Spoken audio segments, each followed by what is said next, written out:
Conference करके लोगों का हार्दिक आभार जताया। इस मौके पर मायावती बीजेपी और कांग्रेस पर जमकर बरसती हुई नजर आई। समाजवादी पार्टी को भी उन्होंने नहीं छोड़ा। उन्होंने आरोप लगाया कि जातिवादी मानसिकता वाली राजनीतिक पार्टियों ने हथकंडे अपनाकर बीएसपी का रास्ता साफ करने की कोशिश की है और अपने रास्ते में उनको आने से रोका है। आरोप लगाया मायावती ने कि बीजेपी हवाई घोषणाएं कर रही है, निवेश लाने के नाम पर भी किस्त की वाहवाही लूट रही है। अलग अलग किस्म की वाहवाहियां लूट रही है निवेश लाने के नाम पर। मायावती ने कहा कि बीएसपी इस साल होने वाले सभी विधानसभा चुनावों और 2024 का लोकसभा चुनाव अकेले अपने दम पर लड़ेगी।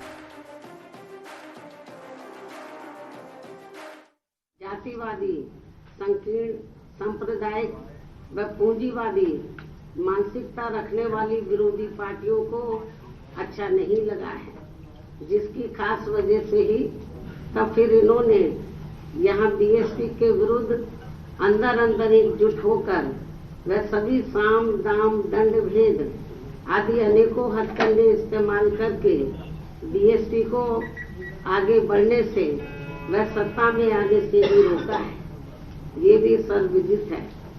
जबकि ऐसी मानसिकता रखने व नीतियों पर चलने वाली खासकर कांग्रेस, बीजेपी व इनकी समर्थक पार्टियों की वजह से ही अपने देश में जहां शुरू से ही गरीबी, बेरोजगारी, महंगाई व भ्रष्टाचार आदि भी लगातार बढ़ रहा है कि इस वर्ष सन 2023 में कर्नाटक, राजस्थान, मध्य प्रदेश, छत्तीसगढ़ सहित अन्य जिन भी राज्यों में विधानसभा के वे अगले वर्ष देश में लोकसभा के लिए होने वाले आम चुनाव में भी हमारी पार्टी बीएसपी किसी भी पार्टी के साथ कोई भी गठबंधन करके ये चुनाव नहीं लड़ेगी, बल्कि अकेले अपने बलबूते पर ही ये सभी चुनाव लड़ेगी।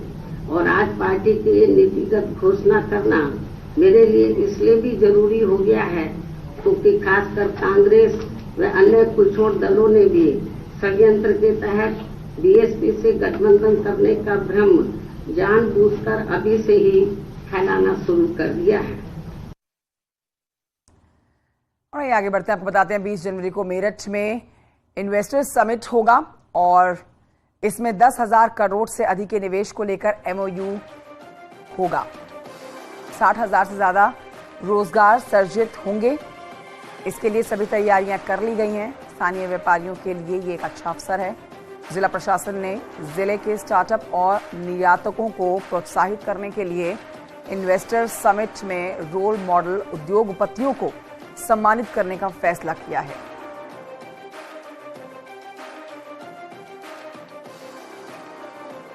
अब तक जो अभी तक हमारे पास इंटेंट्स आए हैं वो 300 इंटेंट्स आए हैं। 10,000 करोड़ प्लस का निवेश है और 60,000 जॉब अपॉर्चुनिटी है। और इसी के क्रम में इन्हीं को एक तरीके से एमओयू साइन करने के लिए और लोगों को बढ़ावा देने के लिए इन्वेस्टर समिट रखा है।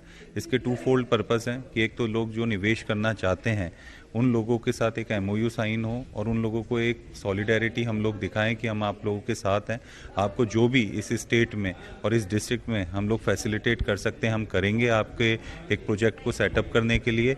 और दूसरा इसका पर्पस यह है कि जो लोग सीखना चाहते हैं या जो लोग बहुत इनिशियल स्टेज में या जिन्होंने बहुत अच्छा काम कहीं किया है तो वो अपनी एक तरीके से नॉलेज शेयरिंग करें। कुछ लोग सीखें, कुछ लोग किसी के एक्सपीरियंसेस से गेन करें और अपने सेक्टर में कैसे वो और आगे बढ़ सकते हैं, तो वो भी उसमें एक सेशंस रहेंगे। और इसके अलावा जितनी भी गवर्नमेंट की पॉलिसीज़ हैं जो गवर्नमेंट ने एक तरीके से फैसिलिटेट करने के लिए